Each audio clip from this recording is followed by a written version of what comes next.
वही गहरी, भावनात्मक और आवेगपूर्ण आवाज में, मानो आप सदियों के बीत चुके इस कथा में पूरी तरह डूबकर सुन रहे हैं।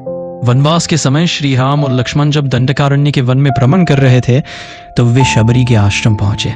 यह प्रसंग केवल इस माटी की साध्वी और भगवान के मिलन की कहानी नहीं है, यह भक्ति की पराकाष्ठा और प्रेम की अत्यंत सरलता का अद्भुत उदाहरण है। शबरी के जीवन के बारे में बोलते हुए एक शांत और सम्मानपूर्ण लहजा अपनाइए। शबरी भील जाति की थीं और समाज ने उन्हें अछूत समझकर दूर कर दिया था, परंतु उनके मन में ईश्वर के प्रति एक निर्मल और गहरा प्रेम था।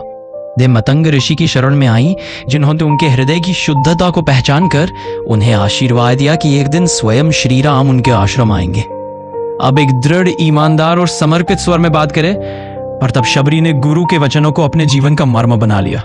वो प्रतिदिन आश्रम को सजाती, पगंडी को साफ करती और मीठे बेर चुनकर रखती, बस इसी आस में कि प्रभु कभी भी आ सकते हैं। यह प्रतीक्षा सालों तक चली, लेकिन शबरी के विश्वास में कभी कोई कमी नहीं आई।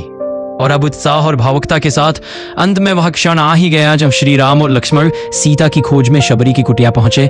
शबरी दौड़कर प्रभु के चरणों में गिर पड़ी, उनकी आंखों से अश्रुधारा बह निकली। यह उन वर्षों की तपस्या और भक्ति का निचोड़ था। राम ने उन्हें आशीर्वाद देते हुए उनके सिर पर हाथ रखा। एक मधुर और उतनी ही भावुक आवाज में शबरी ने भगवान को अपने झूठे बेर अर्पित किए, क्योंकि वह हर बेर को चक चक कर देखती थी कि प्रभु के लिए केवल से मीठे बेर ही बचे।